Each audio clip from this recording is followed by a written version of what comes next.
جی السلام علیکم ورحمۃ اللہ. محترم بھائی نے یہ پوسٹ بھیجی ہے 2 حدیثیں جو سمجھ گیا وہ حق تک پہنچ گیا. پہلی حدیث عمر راغبان سنتی فلیس منی، جی جو میرے طریقے سے ہٹا وہ مجھ سے نہیں. جی صحیح بخاری، یہ تو بالکل صحیح ہے نا.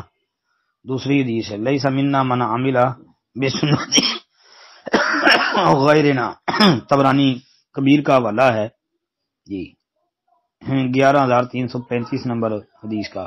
محترم بھائی یہ طبرانی کبیر سے فی الوقت مجھے نہیں ملی، نہ طبرانی کبیر سے ملی ہے اور نہ ہی صحیح الجامع میں فی الوقت ملی ہے.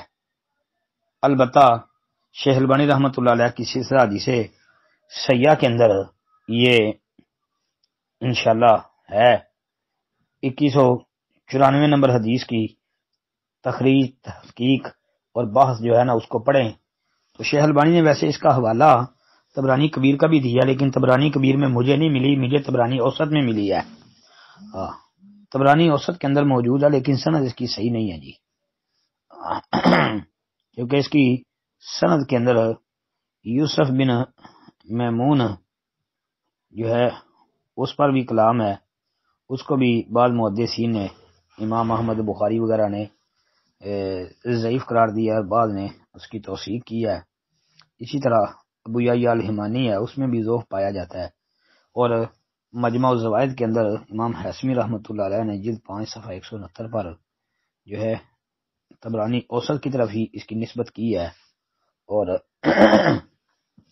اس پر جو ہے کلام بھی درج کیا ہے.